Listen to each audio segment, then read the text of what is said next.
እውነት እውነት እላችኋለሁ ወደ በጎች በረት በበር ያልገባ በመስኮት የሚገባ ሌባ ነው ብሎ የክርስቲያኖች የእምነታችን ምልክት ማርያም ናት።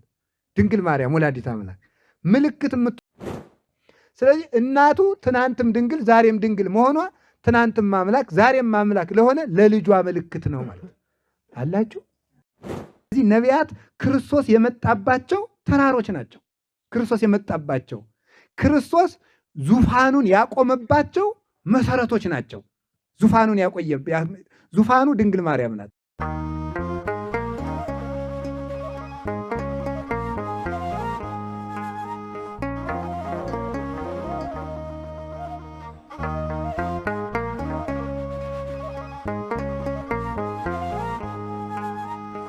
በስመ አብ ወወልድ ወመንፈስ ቅዱስ አሐዱ አምላክ። በስመ አብ ወወልድ ወመንፈስ ቅዱስ አሐዱ አምላክ። በስመ አብ ወወልድ ወመንፈስ ቅዱስ አሐዱ አምላክ። ቅድመ ዓለም የነበረ ዓለምን በካህሊነቱ የፈጠረ ይህንን ዓለም በቸርነቱ ትንኝንም እንኳ ሳይዘነጋ የሚመግብ ሥጋችን ለብሶ ያዳነን የዚህ ዓለም ሁሉ መጋቢ ፈጣሪያችን ኢየሱስ ክርስቶስ በሀብት ስቦ በረድኤት አቅርቦ በቅዱስ ቦታው ስለሰበሰበን ስለማንዘልቀው ቸርነቱ ሁሉ ስሙ የተመሰገነ ይሁን። የፍቅር ያደራ የረድኤት እናታችን የቅድስት ቤተ ክርስቲያናችን ምልክት እናታችን ወላዲተ አምላክ ድንግል ማርያም፣ ቅዱሳን መላእክት፣ ቅዱሳን ነቢያት፣ ሐዋርያት፣ ሰማዕታት፣ ደናግል፣ መነኮሳት ቅዱስ መስቀሉን ጨምሮ ሁሉም ቅዱሳን በረከታቸው ይደርብን። የእግዚአብሔር ቤተሰቦች ሁላችሁ አንድ አምላክ በሚሆን በአብ በወልድ በመንፈስ ቅዱስ ስም እንደምን ሰነበታችሁ? እንደምን አደራችሁ? እንደምን አረፈዳችሁ?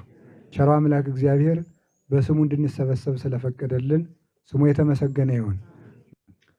ማር ያንጸፈጽፍ እማድባር ሐሊብ ይውህዝ እማውግር ወማይ እምቤተ እግዚአብሔር።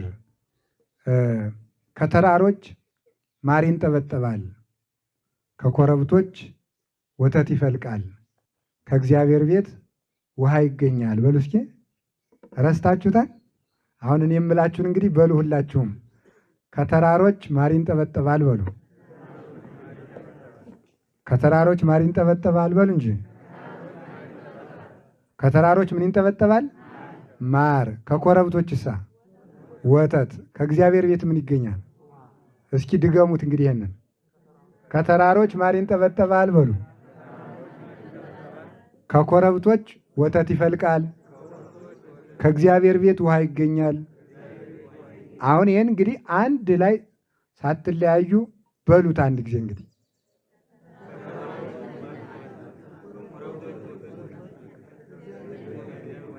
ይሄን እንግዲህ እንዳትረሱ። አሁን ቤት ስትሄዱ አይ ገዳም ደን እኮ ዛሬ ቃለ እግዚአብሔር ሰምተን መጣን ስትሉ ምን አሏችሁ ሲሏችሁ እስኪ ንገሩኝ፣ ንገሯቸው። እንግዲህ እዚያ አቤት ለሚቆዩአችሁ ዱርቤቴ ከተማ እኔም አውቃታለሁ፣ ጋሾላ ገዳም ስሄድ አይቻታለሁና እዚያ ስትሄዱ እንግዲህ ምን ሰምታችሁ መጣችሁ ስትባሉ የምትመልሱትን እስኪ ተናገሩ። እዚያ ጣና ቂርቆስ ሄዳችሁ እነዚያ መነኩሴዎች ምንድነው ያሏችሁ ቢሏችሁ አይ ያሉነ ተራራው ማር ይንጠበጠባል ብለውናል፣ ኮረብቶች ደግሞ ወተት። እሺ ደግሞ እሳ እግዚአብሔር ቤት ምን ይገኛል? ውሃ ይገኛል ብላችሁ ትነግራላችሁ። ትንቢተ ኢዩኤል ምዕራፍ 3 ቁጥር 18 ላይ የምናገኘው ኃይለ ቃል ነው። ነቢዩ ኢዩኤል እግዚአብሔር በረከት ያደረበት ስለ ክርስቶስ ሕማም፣ መከራ፣ ትንሣኤ ለሰው ልጆች ስለሚገኘው ክብር አምልቶ አስፍቶ የተናገረ ነቢይ ነው እና ነቢያት የጌታችን የመድኃኒታችን የኢየሱስ ክርስቶስ ቀዳማውያን አዋጅ ነጋሪዎች ናቸው። እንደምታውቁት ማለት ነው። ቀዳማውያን አዋጅ ነጋሪዎች ናቸው። እግዚአብሔር አስቀድሞ ትንቢት አናግሯል። ሰው ከመሆኑ አስቀድሞ ትንቢት ያናገረበት ምክንያት እንዲያው ለነገሩ ይመቸኝ ብሎ ነቢይ መላክ ስለሚችል መምህር ማሰልጠን ስለሚችል ማናገር ስለሚችል ብቻ አይደለም። በዓላማ የተነገረ ነው። ዓላማው ምንድነው ስትሉኝ አንደኛ ለሌባ እንዳይመች ነው። ክርስቶስ ለሌባ እንዳይመች ትንቢት አናግሯል። ለሌባ እንዳይመች ማለት ምን ማለት ነው? በኋላ ጌታችን መድኃኒታችን ኢየሱስ ክርስቶስ ከተወለደ በኋላ ክርስቶስ እንዲህ አይደለም፣ ክርስቶስ እንዲህ ነው እያሉ የሚመጡ ሌቦች፣ ሰራቂዎች መጥተው እኛም ክርስቶስ ነን ሲሉ በዚያ ተመዝነው እንዲወድቁ ማለት ነው። በትንቢቱ ልክ ካልመጣ ሌባ ነው እንለዋለን ማለት ነው። አንድ ሰው በበር ትቶ በመስኮት ከመጣ ምን ትሉታላችሁ? ሌባ ይባላል ማለት። ስለዚህ የትንቢት በር ተከፍቷል። ያንን የትንቢት በር አዛብቶ ከመጣ አንተ ሌባ ነህ። ክርስቶስ የሚመጣ በትንቢት በር ነው፣ እንዲህ ብሎ በተነገረው ነው የሚመጣ ብለን እንድንመዝነው ለሌቦች እንዳይመች አማን አማን እብለክሙ ዘይቧ ውስተ አንቀጽ ውስተ አጸደ አባግ ወዘአርገ ውስተ ካልእ ገጽ ሰራቂ ወጉህለያ ውእቱ ብሏል ጌታ ራሱ ሲናገር ዮሐንስ ወንጌል ምዕራፍ 10 ቁጥር 1 ላይ ሲናገር እውነት እውነት እላችኋለሁ ወደ በጎች በረት በበር ያልገባ በመስኮት የሚገባ ሌባ ነው ብሏል። በበር የማይገባ በመስኮት የሚመጣ ያ ሌባ ነው እንዳትቀበሉት ብሏል። የትንቢት በር ጥሶ ናስ አፍርሶ በር ጥሶ የሚገባ አጥር ጥሶ የሚገባ እሱ ሌባ ነው እንዳትቀበሉት። በነቢያት የትንቢት በር የማይመጣ ሌባ ነው ስላለ አሁን የክርስቶስን ጌትነት የምናደንቀው አምላክ የምንለው ለዚህ ነው። አምላክ ለመሆኑ ምን ማስረጃ አላችሁ ብንባል ቀድሞ ተነግሮናል። ማለት ምን ተብሎ ተነግሮናል? ናሁ ድንግል ትጸንስ ወተወልድ ወልደ ወይሰመይ ስሙ አማኑኤል። ድንግል በድንግልና ትወልዳለች፣ ስሙም አማኑኤል ይባላል። እግዚአብሔር ራሱ ምልክት ይሰጣችኋል ተብሎ ተነግሮናል። በዚያ ምልክት ክርስቶስ አምላክ ነው። የምታመልኩት ክርስቶስ አምላክ ለመሆኑ ምን ማስረጃ አላችሁ ብንሉት ትንቢተ ነቢያትን አንድ ሳያዛባ ምልክት ይሰጣችኋል ተብለናል። ምልክቱ እናቱ ናት። እናቱ ምልክት ናት።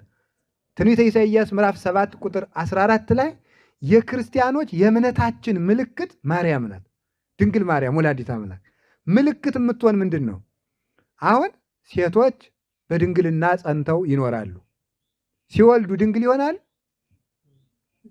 ይሆናሉ። ድንግልነታቸው በእናትነት ይለወጣል። በምን ይለወጣል? በእናትነት ይለወጣል። እዚህ በኋላ እናት ናቸው፣ ድንግል አይደሉም። ድንግል ማርያም ግን ስትጸንስ በድንግልና ነው። ስትጸንስ በድንግልና ሆኖ ደግሞ ሳትጸንስ ድንግል ናት፣ ስትጸንስ ድንግል ናት፣ ሳትወልድ ድንግል ናት፣ ስትወልድ ድንግል ናት። እንዴት ይቻላል? እንዴት አድርጎ ይቻላል? ይሄ ምልክት ነው። ለምንድን ነው ምልክትነቱ? ልጇ ደግሞ ሳይወለድ አምላክ ነው፣ ሲወለድ አምላክ ነው፣ ከተወለደ በኋላ አምላክ ነው። አያችሁ፣ ለልጇ ምልክት እንድትሆን ነው ማለት ነው። ድንግል ምልክት ትሆናለች የተባለ ድንግልናዋ አለመለወጡ እሱ ሰው ሲሆን አለመለወጡን ያስረዳል ማለት ነው። አለመለወጡን ኢየሱስ ክርስቶስ ዘትማልም ወዮም ወክመ ውእቱ እስከ ለዓለም። ኢየሱስ ክርስቶስ ትናንትም ዛሬም እስከ ዘላለሙ ድረስ ያው ነው። ዕብራውያን 13 ቁጥር 18 ላይ ሰው ከመሆኑ አስቀድሞ ሰው በሆነም ጊዜ ሰው ከሆነም በኋላ ኢየሱስ ክርስቶስ አልተለወጠም። ቅዱስ ዳዊት እንደተናገረለት አንተሰ ምንድን ያለው? አንተ አቅደምከ ሳርሮታ ለምድር ወግብረ ደዊከ እማንቱ ሰማያት እማንቱሰ ይታጎላ ወአንተሰ ትሄሉ ወአመቲከኒ እያሃልቅ። አንተሳ አንተ ክሙ ብሎ ተናግሯል። ሰማይና ምድር የእጅ ስራዎች ናቸው፣ እነሱ እንደ መጋረጃ ተጠቀልላቸዋለህ። መለወጥ ግብራቸው ነውና ይለወጣሉ፣ ያልፋሉ። አንተ ግን ያው ባለመለወጥ ጸንተ የምትኖር ዘመን የማያስረጅ ሕያው የምትሆን ትናንትም ዛሬም የማትለወጥ አምላክ ነህ ተብሏል።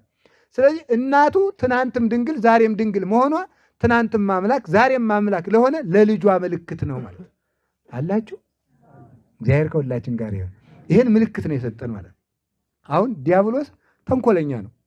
አንዱ ተንኮሉ ምንድን ነው? ምልክት የለሽ ሊያደርገን ማርያምን ተው እያለ ማለት ምልክት የሌለን። አሁን እኮ ተመልክታችሁ ደብዳቤ ተጽፎ እኮ ማኅተም ይደረግበታል። አሁን አንድ ሰው እግዚአብሔር ያሳያችሁ፣ አንድ ሰው ዕዳ ይከፍላል። ዕዳ ከፍሎ የመስሪያ ቤት ሊሆን ይችላል፣ የሱቅ ሊሆን ይችላል። ዕዳ ከፍሎ ምን ይሰጠዋል? ሪሲት ይሰጠዋል አይደለም? ደረሰኝ ማለት ነው። ደረሰኝ ይሰጠዋል። ደረሰኙን ጣልከው ግን ድግም ብትጠየቅ ዋስትና የለህም። ድግም ብትጠየቅ ጥላሃላ ከፍላል አልከፈልክም? ከፍያ ማስረጃ ይኸው ደረሰኝ። አሁን በግ ተሽጦ ዕዳ ይከፈላል። ዕዳውን ለመክፈላችን ማረጋገጫ ይሰጠናል። የሕይወታችን በግ ኢየሱስ ክርስቶስ ነው። 30 ብር ተሽጦ ዕዳችን ከፈለልን። ከዛ በኋላ በግን አያችሁ፣ ቆዳውን ደግሞ ይሄ ይለብሱታል፣ ፀጉሩን ይለብሱታል ሰርተው። በገጠር አታውቅም? አባቶቻችን የሚለብሱታል ከበግ የሚሰራ ድሮ እንዲያውም የበግ ለምድ ራሱ ይለበሳል። ስለዚህ ክርስቶስ ልብሳችን ነው።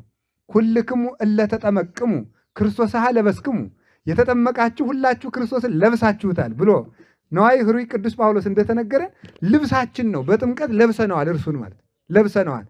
ለበስ ነው፣ ዕዳችንን ከፈለልን። ደረሰኝ እናቱን ሰጠን።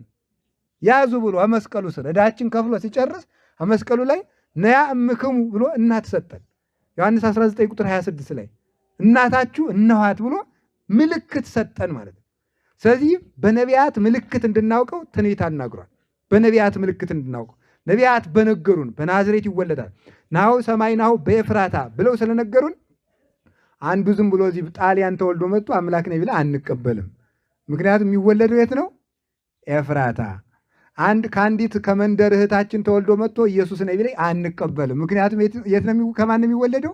ከድንግል የአምላክ ልጅ ነው። በብስራተ መልአክ የሚወለድ ነው። ዘመንም 5000 ዋመ በጽሐ ጊዜሁ። አንዱ ዝም ብሎ በ8000 ዓመተ ምህረት ተወልዶ ኢየሱስ ክርስቶስ ነኝ ቢል አንቀበልም። ምክንያቱም ዘመኑ አልቋል። አያችሁ፣ ዘመን ተቆጥሯል። ዘመን ስለተቆጠረ ነቢያት የቆጠሩት ትንቢት ስላለ ቁጥሩንም ይዘን ቀጠሮውንም ይዘን የቦታውን ቀጠሮን ይዘን ምልክቱንም ይዘን ሲወለድ የሚደረገውን ነገርም ይዘን ኮከብ ይሰርቅም ያዕቆብ ተብሎ የተነገረን ወያትት ኃጢአተ ምዝቡ የተናገረልን ሁሉ አምጥተው ይሄንን ይዘን ክርስቶስ እንድናመልክ ምልክት ቀነውኒ እደውየ ወእገሬ ያለውን በችንካሩ እንደሚቸነከር ወወዳዩ ተመልከቱ ሐሞተ ውስተ መብልኤ ዋስተዩኒ ብይአ ለጽምየ ያለውን ዘንድ ደግሞ ከርቤ ሐሞት እንደሚጠጣ ወተንሳ እግዚአብሔር ከመዘንቃ እምነዋም ያለውን ትንሣኤውን እዘን አርገ እግዚአብሔር በይባቤ ያለውን ደግሞ እዘን እርገቱን እዘን እግዚአብሔር እሰ ገሃደ ይመጽእ ያለውን ዳግም ምጽአቱን ይዘን እግዚአብሔር ዓለምን አሳልፎ እንደሚኖር ነቢያት በነገሩን ምልክት ክርስቶስ እንድናምን ነቢያት ይህንን ሥራ ሰርተውልናል። ዘተወክፈ ነቢየ በስመ ነቢይ አስበ ነቢይ ወስየተ ነቢይ ይነስእ እምኀበ እግዚአብሔር፣ ነቢይን በነቢይ ስም የተቀበለ የነቢይን ዋጋ ያገኛል ያለውን ቅዱስ ሳዊሮስ ዘአንጾኪያ ሲነግር ሰው በመሆኑ ነቢይ ተብሎ የተጠራ ክርስቶስን በነቢያት ሃይማኖትና ምግባር ያመነው እሱ የነቢያትን ዋጋ ከክርስቶስ ዘንድ ይቀበላል ብለው ተርጉመውታል። ሰው በመሆኑ ስለ አዋቂነቱ ነቢይ ተብሎ የተጠራ ክርስቶስን በነቢያት ሃይማኖት በነቢያት ምግባር ያመነው ሰው እሱ የነቢይን ዋጋ ያገኛል። ስለዚህ ነቢያት መሰረቶቻችን ናቸው። ዲበ መሰረተ ነቢያት ወሐዋርያት ታነጽክሙ ወብነ ማዕዘንቱሰ ለሊሁ ኢየሱስ ክርስቶስ፣ በነቢያትና በሐዋርያት መሰረት ላይ ታንጻቸዋል። የማዕዘኑ ራስ ማለት የእምነታችሁ በኩር ግን ክርስቶስ ነው ብሎ እንደነገረን ኤፌሶን ምዕራፍ 2 ቁጥር 20 ላይ። ስለዚህ እኛ ነቢያት መሰረቶቻችን ናቸው፣ ምልክት ሰጪዎች ናቸው። ከቃሉ ጋር ናችሁ? ከቃሉ ጋር ናችሁ? አዎ። ነቢያት የሃይማኖት ገበሬዎች ናቸው። አሁን በጾመ ነቢያት እዚህ ስለመጣችሁ ነው ያነሳችሁት። ነቢያት የሃይማኖት ገበሬዎች ናቸው። ክርስቶስን ስለ ክርስቶስ የክርስቶስን ልደት፣ የክርስቶስን ጽንሰት፣ ልደት፣ ሕማም፣ ጥምቀት፣ ስቅለት፣ ሞት፣ ትንሣኤ፣ እርገት፣ ዳግም ምጽአቱን በትንቢት ዘር ዘሩት። በትንቢት ዘር ዘሩት። ገበሬዎች ናቸው። ልብ ብላችሁ ስሙ። በትንቢት ዘር ነቢያት የክርስቶስን ትምህርት የክርስቶስን አመጣጥ በትንቢት ዘር ዘሩት፣ በቀለ። ያ ተመልከቱ፣ የትንቢት ዘር ከምን ተደረገ ካላችሁን፣ ያ የትንቢት ዘር እንመጣበታለን። ያ የትንቢት ዘር ዘሩና እነሱ ግን እሸቱን አልበሉትም።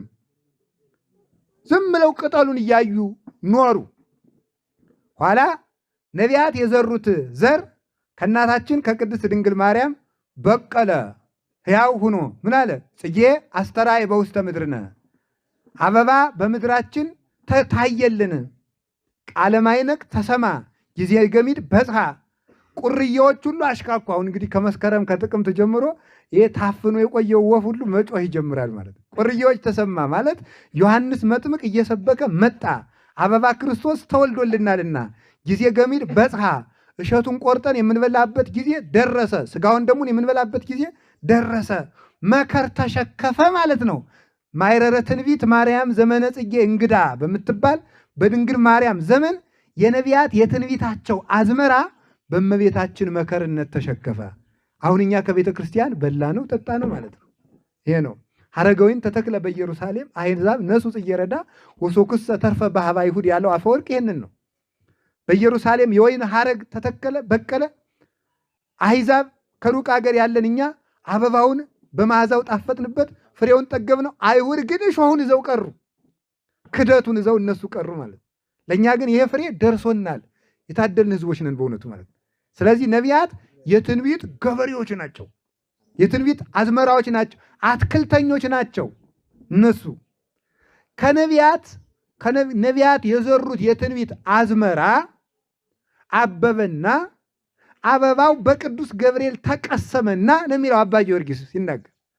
አበባው በቅዱስ ገብርኤል ንብነት ተቀሰመና በድንግል ማርያም ጆሮ ፈሶ ከድንግል ማርያም የማር ወለላ ክርስቶስ ተወለደ። ኢየሱስ ክርስቶስ ጥዑመ ስም ለዘይጼዎ፣ ለሚሰሙት ለሚጠሩት ስሙ ጥዑም የሆነ ነገሩ ጥዑም። ሳዊሮስ ዘአንጾኪያ ሲተረጉም ይናገራል። ነገሩ ትመስል መንግሥተ ሰማያት። ተመልከቱ።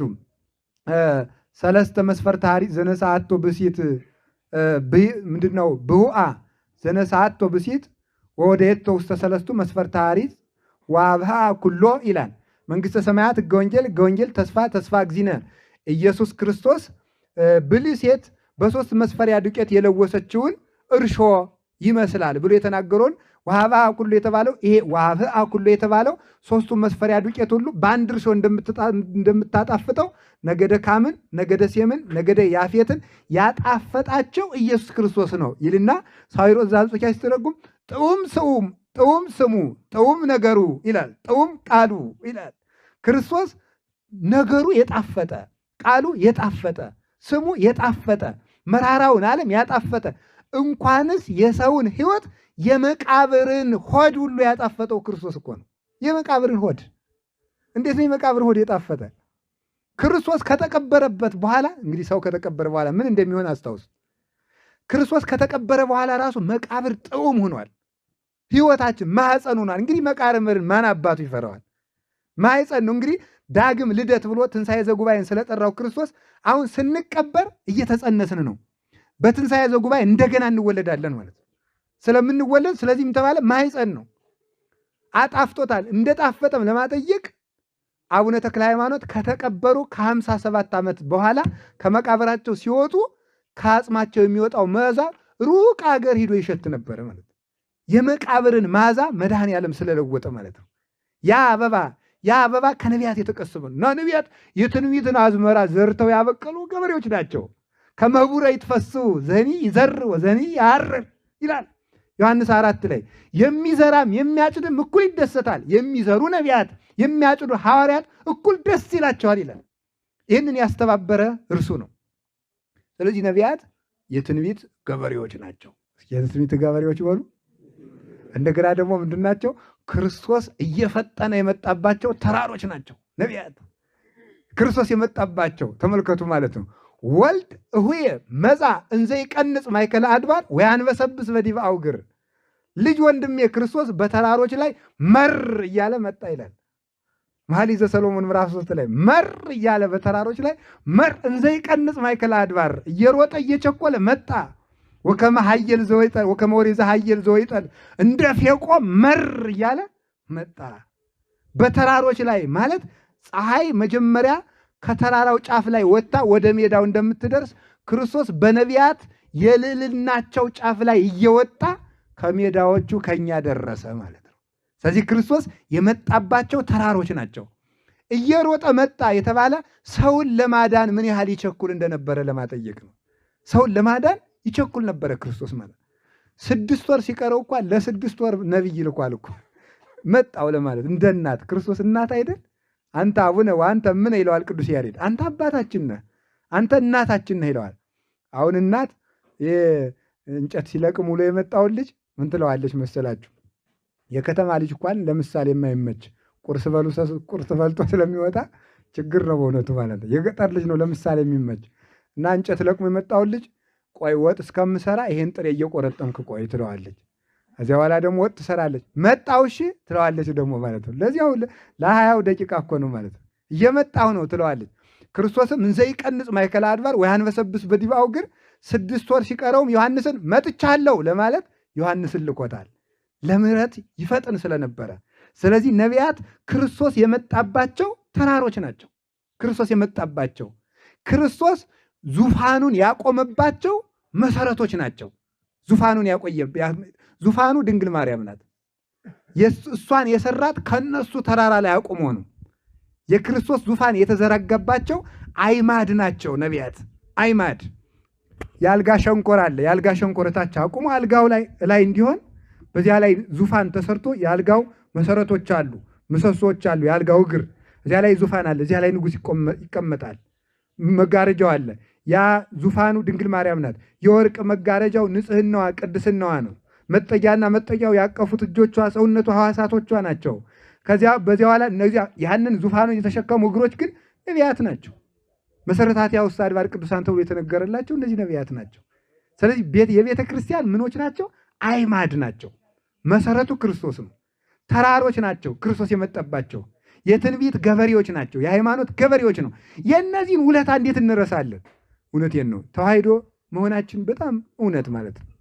እግዚአብሔርም ስለፈቀደ እኛም ምርጫችን ኦርቶዶክስ ስላደረግን እግዚአብሔር የተመሰገነ ይሁን። እውነቴን ነው። የማንም ውለታ የማይዘነጋባት ሀገር ናት። ማን? ኦርቶዶክስ ማለት የማንም ውለታ የሰማችሁ ነው። እንደ እግዚአብሔር ክርስቶስ እኮ የዶሮ ውለታ እኮ አይረሳም። የዶሮ ውለታ ራሱ አይረሳም። አንድ ዶሮ ነበረ። ይሄ ዶሮ በትውፊት ነው። በትውፊት የሚገኝ ነው። ትውፊት ማለት ውርስ ማለት ነው። አሁን ብዙ ጊዜ ከኦርቶዶክስ እምነት ውጭ የሆኑ ወንድሞቻችን ትውፊትን አይቀበሉም፣ ታሪክን አይቀበሉም። ቀድመው መጀመሪያ ምን ስም ያወጡለታል? ተረት ነው ይሉታል። አውቀው ማለት ነው። ተንኮላቸው እኮ ነው። ሊበሏት ያሏትን እንትን ምንድን ነው የሚሏት? ጅግራ ናት እንዴ? ወፊቱን እኮ ነው ማለት ነው። ወፊቱን ጅግራ ናት። ምን ሊያደርጉ አፈልገው ነው? ስለዚህ ኦርቶዶክስን መጥላት ሲፈልጉ አስቀድመው ትውፊት ይጥላሉ። ሲጀመር እኮ መጽሐፍ ቅዱስን ያስረከበን እኮ ትውፊት ነው። መጽሐፍ ቅዱስን ለቄሴ ለመርጌታ ለአባዬ አምጥቶ የሰጣቸው ማን ነው? ወፊቱ ናት ነው? አውሮፕላን ነው? ትራንስፖርት ነው? ጀልባ ነው? ምንድን ነው የሰጣቸው? ትውፊት ነው። መጽሐፍ ቅዱስ ራሱ በትውፊት ሰንሰለት የመጣ ነው። ስለዚህ በትውፊት ነው ያገኘ ነው። ከኛ የደረሰው በትውፊት ነው። ከቃሉ ጋር ናችሁን? እግዚአብሔር ከሁላችን ጋር ይሁን። እና በትውፊት እንደተነገረን ጌታችን መድኃኒታችን ኢየሱስ ክርስቶስ ራት ሲበላ በጸሎት ሐሙስ ለሐዋርያት ጋር ተቀምጦ ሳለ አንድ ዶሮ ነበረ። ያ ዶሮ ተነስቶ ይሁዳ ወደ ፈሪሳውያን ሲሄድ ተው ይሁዳ ተው ፈጣሪህን አትሽጥ ይለው ነበር እየተከተለ። ወግዳን ተብሎ ያባርረዋል። ደግሞ ይከተለዋል። ደግሞ ይሄዳል። ኋላ ለጌታ መጥቶ እንደዚህ ብለው ተማክረዋል፣ አንተም ትሸሽ እንደሆነ ሽሽ ብሎ ተናገረ። አፍ አውጥቶ አህያ ተናግራለች ተብሎ በኦሪት ላይ ያለውን ዘኍልቍ ላይ ያለውን የሚያምን ሰው ዶሮ ተናገረ ሲባል ለምን እንደሚነቅፍ አይገርማችሁ? ታምር እኮ ነው እናንተ። አህያይቱ የበላም አህያ ተናግራለች እኮ ምኗ ነው የማትናገር? ይናገር። የቢታንያ ድንጋዮች እኮ ተናግረዋል። ዶሮ ተናገረው። ኋላ ጌታ እኔስ ዓለምን ለማዳን መጥቻለሁ፣ ግን አንተም እንዲሁ ውለታ አይቅርብህ ብሎ ያን ዶሮ ምን አድርጎታል? እኔ እስከምመጣ ድረስ ሞት አይንካ ብሎ መርቆታል። ያንን ዶሮ ማለት ማዕርገ ዶሮ ሰጥቶታል። የዶሮ ማዕርግ፣ የዶሮ አለቃ እንዲሆን ማለት ነው። የዶሮ ውለታ እንኳን አይረሳም። ክርስቶስ የማንንም ውለታ አይረሳም። እንኳን ለሱ ብለው የተሰቃዩትን የነቢያትን ውለታ ለገዛ ኃጢአቷ እግሩን በሽቱ ያጠበችውን ሴት እንኳን ውለታዋን አይረሳም። የማንንም ውለታ አይረሳም። ክርስቶስ እንኳን ደማቸውን የገበሩለትን ነቢያት ለሱ ብለው ደማቸውን የሰጡትን ነቢያት ይቅርና ቀዝቃዛ ውሃ የሰጠ እንኳን ውለታውን አልረሳም አላለም ብሏል። አዲያ ቤተክርስቲያን የምታስባቸው የተሰናዳች እመቤት የምትባለው የሁሉን ውለታ ማትረሳ ለነቢያቱ ጊዜ ሰጣ። አሁን ጾመ ነቢያት የምትል ማናት ቤተክርስቲያን? ኦርቶዶክሳዊ ተዋሕዶ የዚህች ቤተክርስቲያን ልጅ በመሆናችሁ ኩራት ሊሰማችሁ ይገባል። እውነቱ ማለት ትልቅ እናት ያለው ሰው እኮ ይኮራል። አሁን አንድ ሰው እንዲያው አሁን የጠቅላይ ሚኒስትሩን ልጅ እንዲያው አጋጣሚ ላላገኘው እችላለሁ እንጂ ወይም ላላገኛት አግኝቻት በዚያ የማን ልጅ ነሽ ብላት ምን ትለኛል? ተነግረኝ ይመስላችኋል? ኧረ አለማወቅ ሳትናገር እኮ ነው የምትመጻደቀው ተቀድመ ማለት ነው። አሁን ያሉት ጠቅላይ ሚኒስትር ልጅ ትላትል እኔ አላውቅም ብቻ ግን የሚሉ ይመስለኛል ነው። ግን ይላሉ ኧረ አለማወቅ እትጠይቅ እዛ የማን አባቱ ነው ደግሞ ያ የማያውቅ ትላለች ማለት ኮርታበት እኮ ነው ማለት። የንጉሥ ልጅ የንግሥት ልጅ እንኳን የጠቅላይ ሚኒስትር ልጅ የመዘጋጃ ቤቱ ኃላፊ ልጅም ሳትል አትቀርም። እንደዚያ እኮ ነው የሚመጻደቀው ሰው። እኔ እኮ የትልቅ ሰው ልጅ እኮ ነኝ አይልም ሰው ይላል። እናንተ ራሱ እኔ እኮ የጎጃም ሰው ነኝ አትሉም ትላላችሁ ይላል። እኔ እኮ የጎንደር ሰው ነኝ እኮ ነው የጀግናው ይላል። ኮርቶበት በዚያ በወረዳው በምናምን ማለት ነው ማለት የጀግናው እኛ ይላል ሲፎክር ሁሉም በዚህ አይደል የምንጋደለው።